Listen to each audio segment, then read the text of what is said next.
So it's not like you wake up to go to work and by the way you're going to pray Fajr.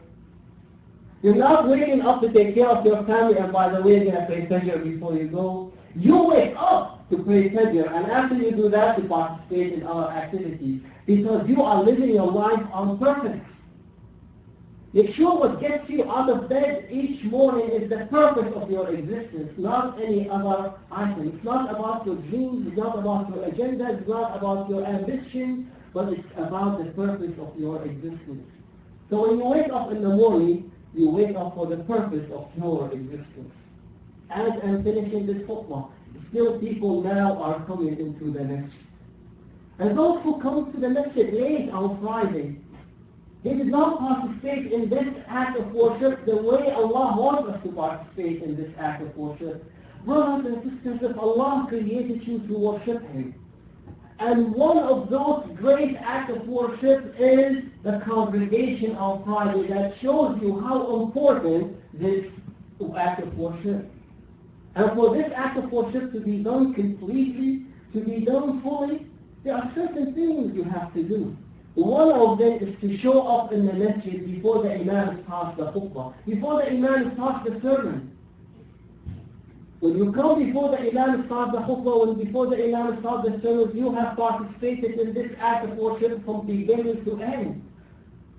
See, this act of worship is not about coming late and praying to rak'ah as a formality and then going back to work. It's an act of worship that is designed by Allah Azza wa Jal to make us all come together. And when you come with a receptive heart, because the Prophet ﷺ said one of the conditions for a person to reap the benefits of Friday is to come and listen to the khutbah.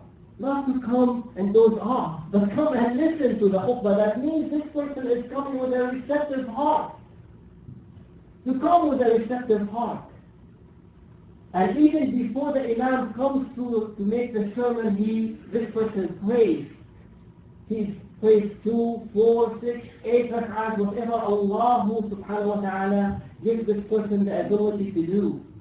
And they sit and listen attentively, listen with a receptive heart. This person will leave with 10 days worth of forgiveness. So that shows you, brothers and sisters, there's a great merit of coming to this act of worship and attending it from beginning to end.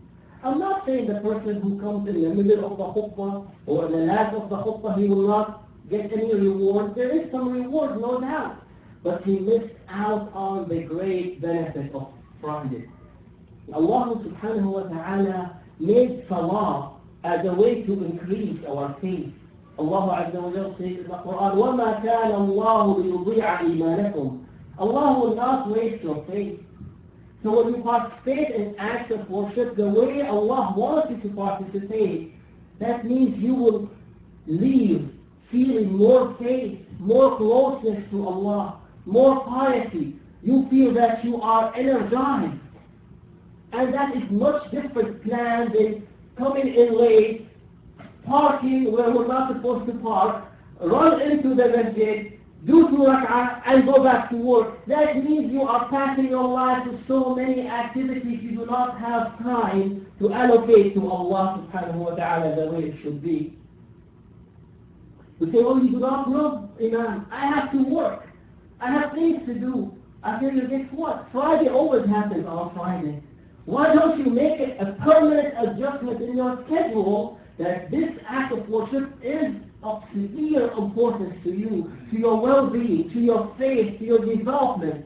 And it's one of the reasons for which God created you. He gave you your eyes, He gave you your heart, He gave you your limbs, He gave you your gifts, He gave you your talents to worship Him. And that is a very important act of worship. Upon this realization, I'm sure you will find a way to make adjustments in your schedule. I'm sure you will be able to find a way for you to participate in this act of worship from beginning to end, because you put it on the top of your priorities. And when you do that, you know that you are living your life on purpose after you know the purpose of your existence. أسأل الله عز وجل أن يجعلنا من الذين يستمعون القول فيتبعون أحسنه. اللهم أرنا الحق حقا وارزقنا اتباعه، وأرنا الباطل باطلا وارزقنا اجتنابه. اللهم اجعل لنا في قلوبنا نورا، وفي أعيننا نورا، وفي أسماعنا نورا، ومن أمامنا نورا، ومن خلفنا نورا، ومن فوقنا نورا، ومن تحتنا نورا. إن الله وملائكته يصلون على النبي يا أيها الذين آمنوا صلوا عليه وسلموا تسليما. This is my reminder to you today. I hope that Allah makes us from the people who hear the speech and follow that which is best. وصلى الله وسلم وبارك على نبينا محمد.